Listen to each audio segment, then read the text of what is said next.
My name is Brad Starr, and I'm a partner and practice leader with Partners in Leadership. And I'm joined today by Nancy Johnson. I'll let Nancy introduce herself to the team. Well, welcome. It's great to be with you all today. And as Brad mentioned, my name is Nancy Johnson. I'm the CEO of El Rio Community Health Center. It's the 25th largest federally qualified health center in the nation. So we take care of over 100,000 patients in our community, our urban community, helping them with medical, dental, all kind of healthcare needs. And so we're excited to share some of our experience in working with Partners in Leadership with you all today. Thank you, Nancy. Welcome. We've had the opportunity to work together over the past almost 2 years. And with regards to what Nancy shared with where they're at as an organization, we've had the opportunity to work together and identify some gaps in their culture, how they manage those, ultimately how it impacted key results that they were trying to deliver within the health center. So we'd like to take you through a little bit of that process here today in identifying a little bit what were some of the challenges you were facing. We'll let Nancy speak to that here in just a moment. Really the proposed solution that we were aiming for and the approach that was taken to deliver that, and the process that was employed in making that happen, and then we'll finish on the results and the impact that were realized within the community center. Yeah. So sounds like a good plan. All right. So let me share a little bit, as Brad said, let's start off with kind of the challenge. So many of you may be aware that in the healthcare industry, we're experiencing the hugest transformation probably in the last 50 years. And so, as I mentioned, our organization is a key provider of healthcare, but we're seeing across our community a lot of mergers, a lot of competitive forces coming together, and we really want to remain the best place for people to get healthcare in our community. So that was what was presented to us. Also, we have a board made up of community members. More than half of them, about 70% of them are also our patients. And through our community board process, people started talking to us about organizational culture. One of our board members particularly championed the fact that he thought organizational culture was super important to us being competitive moving forward. And so we also started thinking about what's going on in healthcare. Many of you might be familiar with the triple aim, where we're looking to reduce the cost of healthcare. We're also looking to improve quality outcomes, and we live in this world of amazing data analytics, so we're able to do that today for our patients and really see if we're delivering on the cost, quality, benefit that we're hoping to provide.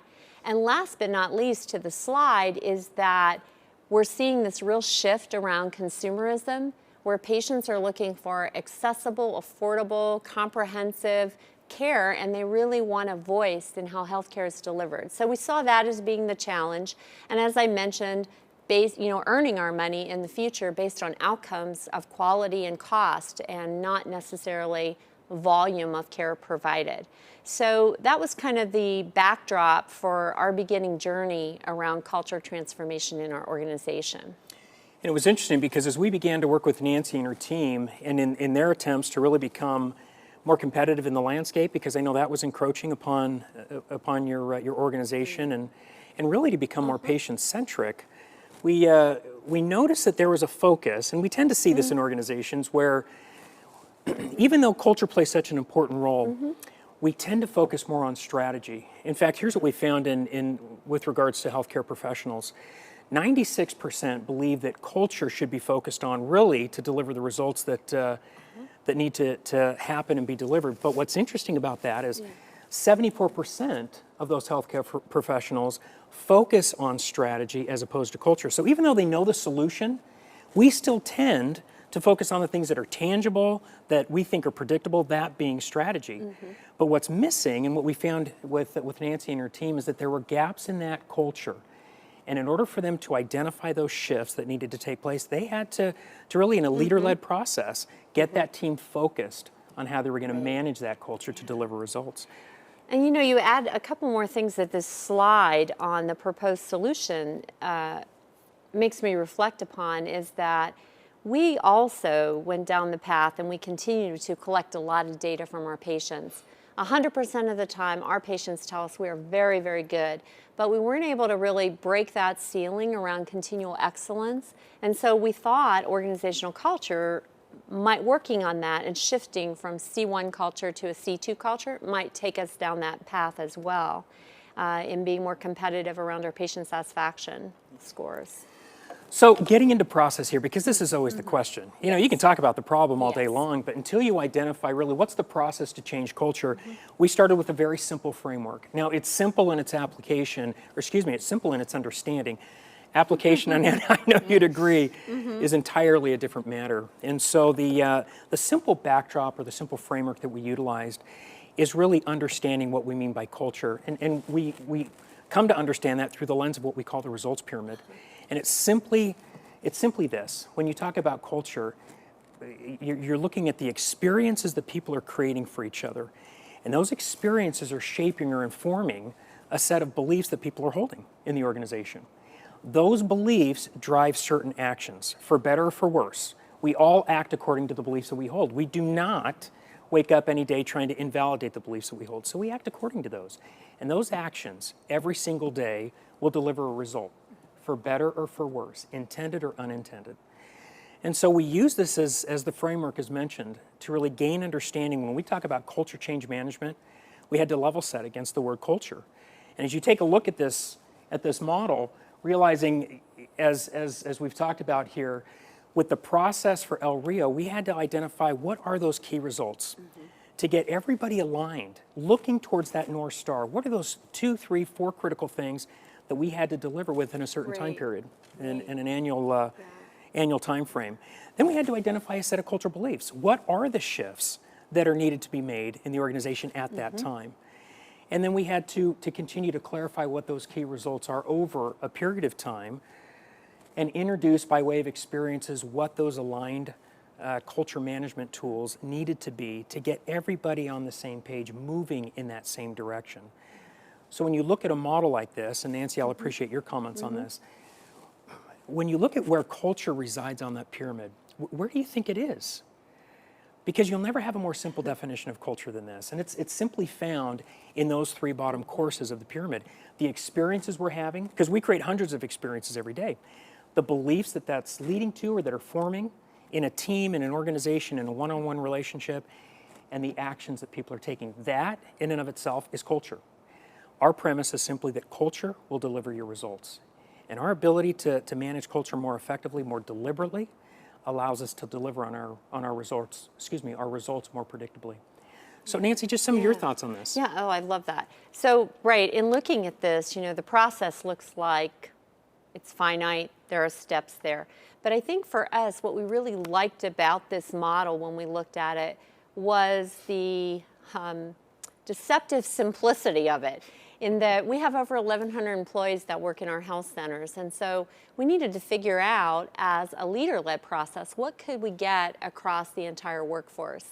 And historically, we really had come from the premise of things being developed at the grassroots level and being a really granular process from that perspective. So this was a change just for our senior leadership team to work around. But, the idea of the results we're seeing across our patient population is powerfully driven by the experiences and the beliefs. So it became easy in some ways to say, what experiences are we creating for our patients and our employees? What experiences do we want to create, knowing that those would drive the beliefs? And in our organization, we really believe in the storytelling about creating attitudes, values, and beliefs, and believe that attitudes, values, and beliefs change health behaviors in our patients. So a very powerful pyramid that we saw as a tool to use in creating patient experiences around health behaviors. So, and it continues, to be understood by all of our employees.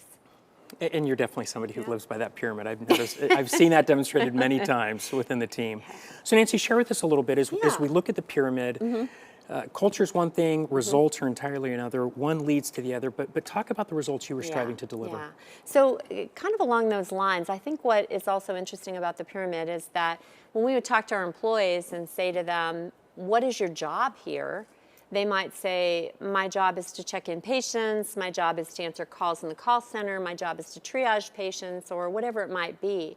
So you could see they were aligning around their role. And we really wanted all the employees to align around our key results that we were trying to deliver in our organization. And so we used that pyramid to help us with clarifying the results. And we kept them simple because historically in our organization we would have so many key results around quality indicators, budget, tons of them. And we decided we wanted to narrow them down to 3 key results that everyone could focus on. So they kind of tie with what I mentioned earlier about the triple aim in healthcare: cost, quality, and a world-class experience for our patients and our employees. So you can see that is our first result, is to provide world-class experiences for our staff and our patients. And we measure that by patient data. You know, our patients are surveyed by telephone survey every couple months. Random samples pulled out of all the patients that we touch. And then we also do some monthly surveys to get that just-in-time data to keep our employees engaged around improvement. So on the patient experience, we survey, and then we also survey our employees as well to get their feedback.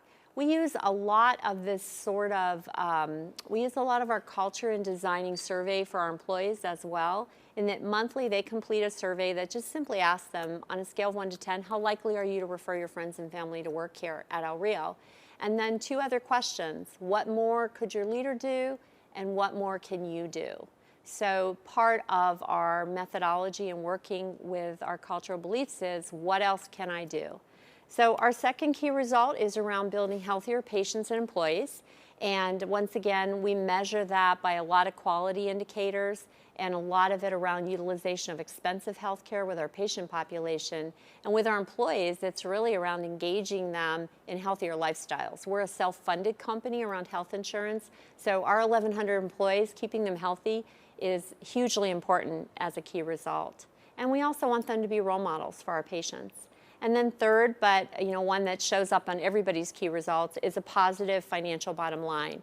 So that we not only have a positive financial bottom line, but we also have a stretch goal tied into that. As you go through our health centers, you'll see these key results on all of the walls, updated annually, so that they are front and center for everybody, and we tie our actions to achieving our key results. So if I were to say to one of our front office folks who are checking in patients, what is your job? Today we hope they would say, my job is to provide world-class experiences for the patients. So our operationalizing of those results. And you've seen an increase in that in terms of people's behavior and responding that way. Yes, we have. And as we track our data monthly, we also see areas where you have to keep it front and center with all your employees. And so we run some boot camps. We do some key result minutes. We start all of our meetings with reviewing the key results. Fantastic. So with that being the first step in the process is getting everybody aligned to a clearly identified set of key results. The next step in managing culture is really, what are those shifts? What are those beliefs you want people to aspirationally hold? And so speak to us a little bit about that, what you identified, what some of the gaps were that were culturally kind of besetting you. Yeah, so you remember the first time that you all came to El Rio, we worked with our senior leadership team about what is the existing culture, what are the beliefs we hold, and which of those beliefs do we want to keep, and which of those do we wish would extinguish themselves in the coming months? And we created that, and we identified and went through a process of prioritizing. And as you look, based on advice from our consulting group here, we looked at having 6 cultural beliefs and making them meaningful to us. And then we vetted them with our management team and also pushed it out into the organization. And so before I talk a minute about these, the process today is every new employee that joins our team at the 60-day completion date, they go through an all-day workshop about present beliefs, who we are as an organization, the key results, how they tie to our mission and vision. And that's really where I see the cultural beliefs sitting, in that we use our culture change tools as they relate to these beliefs. Now, I'm told from partners in leadership that we should look at these and refresh them every so often. And so we went through that process, but we think they're still all appropriate for who we are. And as you're reviewing the slide, you can see honor patients. I mean, we're in the business of healthcare. I always put the patient first. We see ourselves as very innovative in an industry of transformation, so Create Tomorrow is hugely valuable. Step up, we want to be accountable, making everyone accountable for being a world-class organization. And we want to work on breaking boundaries in the community, within our organization, as well as hearing our employees.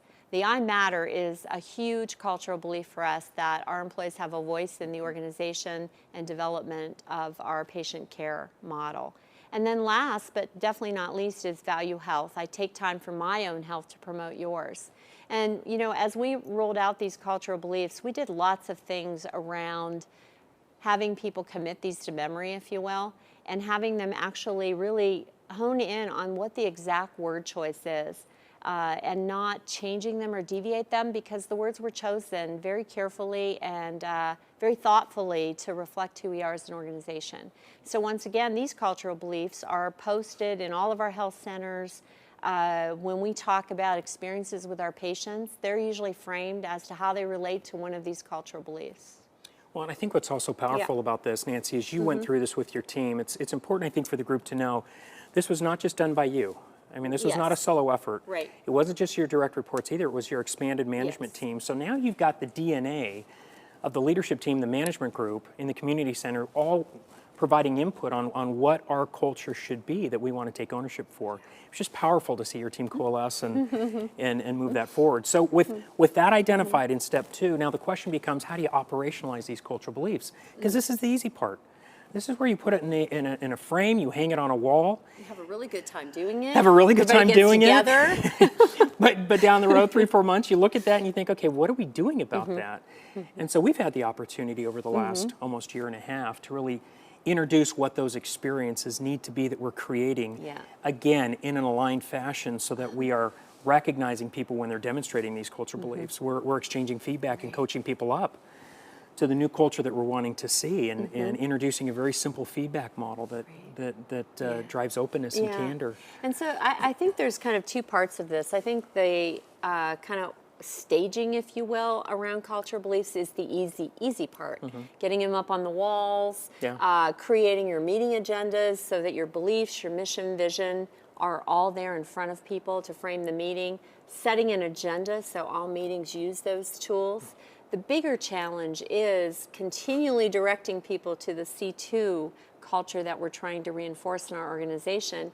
And, you know, that's tough for people. So I think the culture tools are really helpful. Yeah.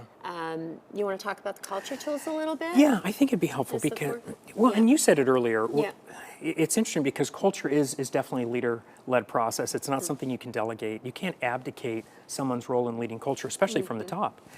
And so when we started with your team, introducing from the outset 4 aligned experiences or culture management tools, and getting people proficient in utilizing them, using them within different teams, functions, you know, whether it was within the nurses or, excuse me, the nursing team or the corporate group, to introduce a feedback process. So 4 of these tools, they all begin with focus because they're all focused on us really delivering these cultural beliefs in our behavior. So focus feedback, getting people focusing their feedback on where they're seeing these cultural beliefs being demonstrated.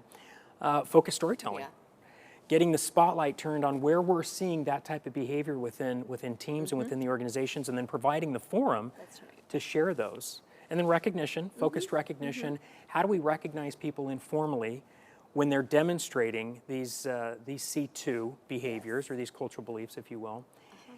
And then a focused accountability. So how do you get teams to take accountability when we're faltering on demonstrating one of these cultural beliefs? How do you close, I keep saying close the gap, I know. but how do you get a team to take accountability for demonstrating a belief like that so that it shows up more effectively? And you know, as you look at those tools, not surprising, our organization is fabulous at storytelling. We always have great stories and experiences. You know, when you have 100,000 patients and 1,100 employees, we always have stories. And we're great at focus recognition. You know, we're a caring, compassionate organization. Focus feedback, we're great on the appreciative side of the feedback, but where we've really had to push the C2 culture is, I really appreciate this great work you're doing, and you could even be better if, and we fill in the blank, you know, with other information that isn't quite as fun. And then particularly, most of our energy right now is around focused accountability, because once again, that's a tough message for team members if they aren't being accountable to the C2 culture and they aren't delivering on those key results. So I think that's probably for most organizations, the toughest tool, Yeah, the accountability. Because, absolutely. you know, we all like to message nice things, right? Well, and especially given a compassionate And environment yeah. that it's what you're Right. involved in. It's a great leadership team to work with. So just share with us, just wrapping this up, when you look at the process of aligning around key results, identifying cultural beliefs, introducing culture management tools so you get people, again, becoming proficient at leading the process, what are some of the outcomes? What's the impact it's had on Yeah. your culture? Speak to Yeah. that a little bit for us. Yeah, and I think if we advance to the next slide, we can kind of see what's going on with that. We tried to look at current reality and some of the changes we've seen. So if you remember, our first key result was around the world-class experience for staff and patients. And as I mentioned, we really saw, because we did a quarterly survey, that by the time that data was in around the patient experience, our employees were just so over that. And so doing that monthly survey, very short survey with patients, that allowed us to not only get objective data about their experience, but subjective data that we could implement in care, you know, the next day in that area has been great. And also, you know, those surveys that are done at point of care are much more powerful than when you're reaching out to a patient you might have seen 21 days ago and they can't really remember. So we've seen some increase, some ticks up in our key results around world class. We'll actually meet the incentive goal this year for our patient satisfaction. You know, we measure world-class experience for our employees. We've actually set that aside because we didn't want employees to feel like they had to respond really positively to earn their year-end key result. So that kind of sits on the side, but it gives us robust feedback to continually improve, particularly among our department managers and our leaders. Healthier patients and employees, we are doing an amazing job. In fact, on this key result, I really want to pull out that our clinical staff has reduced year over year the use of emergency rooms and hospitalizations for our patients by 25%. So they actually received national recognition from a huge insurance company for that work.